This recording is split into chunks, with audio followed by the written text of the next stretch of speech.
So hello friends, so today I am going to teach you sickle cell anemia and I will also help you to read the book Robbins.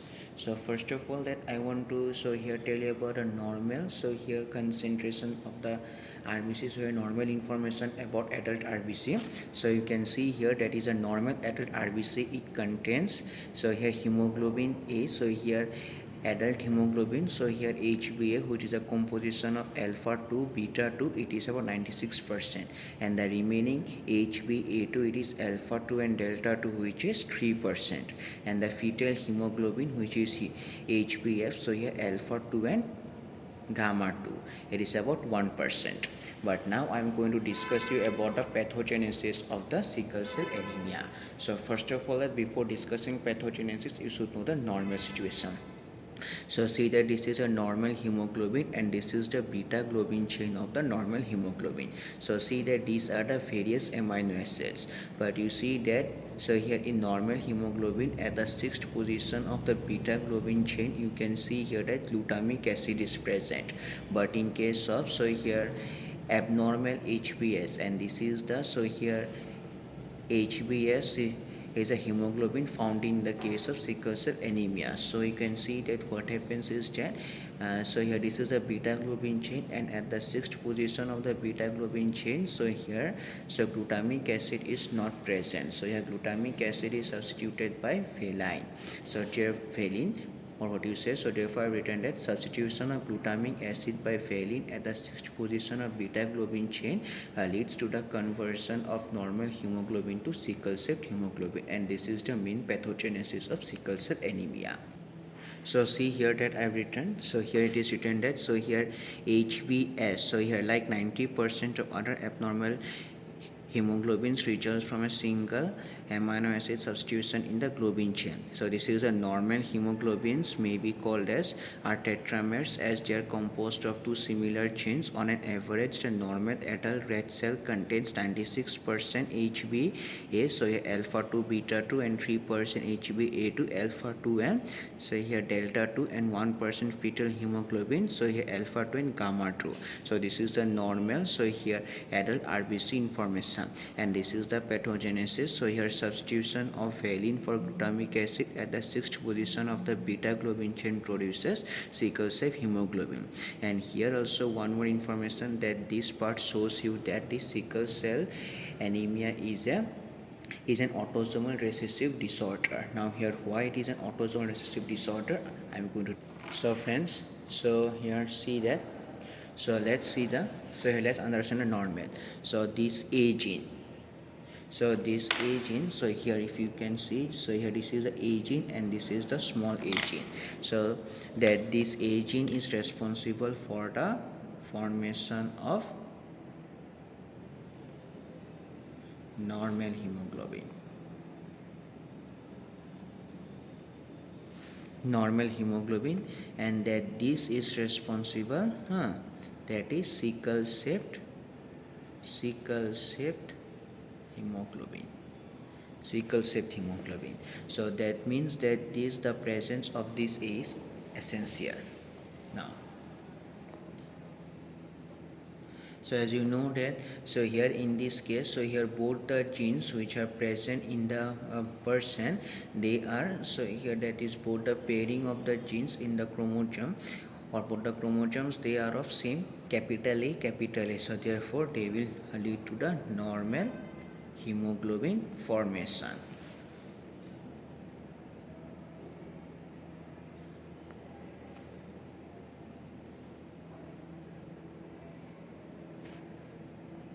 But now see, yes, so in this case also normal hemoglobin will be formed, but that the person having this type of so here genetic combination capital A and small a will have normal gene but will be carrier. Now and here, and the person having that this combination will have sickle shaped hemoglobin, and this is the heterozygous and this is the homozygous. Now, now I am going to tell you that is how this will be carrier.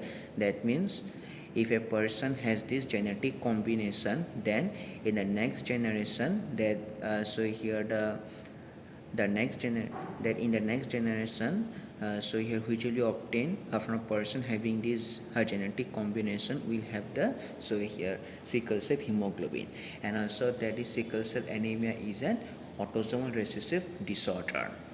So now see that. So here in this case they are both carriers. So therefore possible combination are now normal, carrier, sickle cell. So here you can see that so in this case that is no sickle cell, so here hemoglobin present, but they have this small a gene, that means they are carrier. As a result in the next generation, so here out of 4 that is one of the person that is has this small a combination. As a result in that person having small a will have sickle cell hemoglobin. So this is the concept. So this is what written. So see here. So here that in homozygotes, so here all so here in homozygotes, so that means all HbA is replaced by HbS. That means only in homozygous condition that is sickle cell hemoglobin formation occurs. But in case of heterozygous, that is only half is replaced, but this so here completely it is not done. So therefore that is sickle cell anemia is an autosomal recessive disorder. Autosomal recessive disorder, that means that this disease can only occur that is when in the pairing of the chromosome both the so here affected or the genes causing the disease are present. So now I'm going to tell you so here how dehydration of RBC leads to sickling of RBC. So first of all that so before dehydration, so you should know the normal situation. So see that normally that is the RBC is biconcave in shape because so here it has water, and this water so here maintains the biconcave shape of the RBC. And also if you see that so this is the water, and here and this is the outside or the surrounding outside condition of the RBC, and this is the inside condition of the RBC. So here you can see that the amount of water so here leaving the RBC is exactly equal to the amount of water entering the RBC. So therefore in this case so here surrounding is isotonic with respect to RBCs.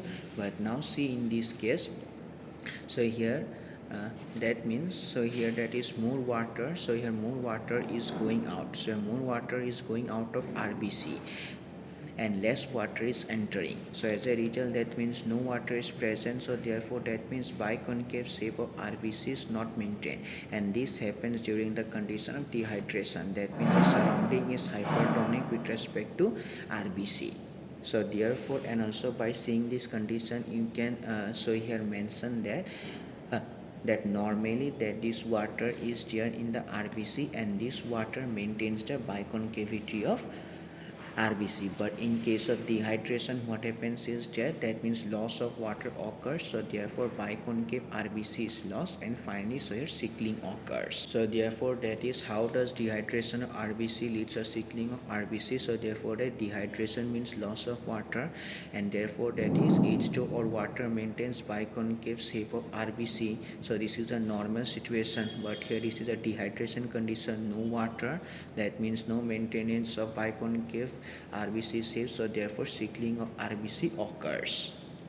Now so therefore now I am going to tell you is that so here initially that is the sickling of RBC is not irreversible. Initially that is sickling of RBC is reversible, but now I'm going to tell you that is how this a reversible sickling of RBC later becomes so here irreversible sickling of RBC. So first of all see the normal. So normally that is biconcave RBC has more concentration of potassium inside and more concentration of water inside, and less concentration of calcium inside and more concentration of calcium outside.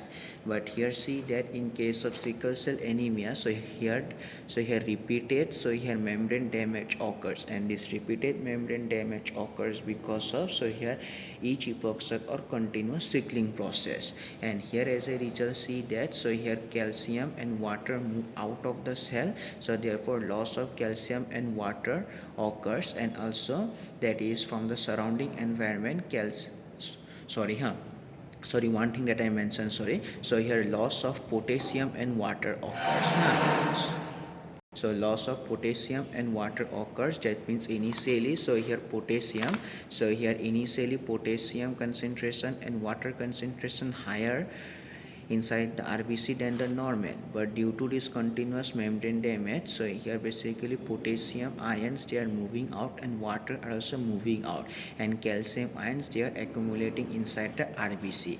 As a result, so here inside the so here RBC, so here potassium concentration decreases and water concentration decreases, whereas calcium concentration increases, and due to this, so here finally that is irreversibly, so here that is RBC becomes sickle shaped. So therefore that I have written that due to the loss of potassium and water by the cell and due to accumulation of calcium, and this happens so here due to so here continuous so here membrane damage, and this continuous membrane damage occurs by its sickling process. So therefore that due to this so here continuous loss of potassium ions and water by the cell and the continuous accumulation of calcium ions, so here that is irreversibly the shape of RBC so here becomes sickle shape from biconcave, and therefore so that is the RBC becomes so here sickle shape, though initially the sickling process is reversible. So friends, so here see that however membrane damage so here occurs with each epoxide of sickling, and eventually the cells accumulate calcium and lose potassium and water and become irreversibly sickled. So this is the region. And here, and this also, so here says that so here sickling of red cells is initially reversible upon reoxygenation. However, membrane damage occurs with each epoxide of sickling, and eventually the cells accumulate so here calcium and lose potassium and water and become irreversible sickle. So this is the mechanism, that is how does the RBC become completely sickle shape.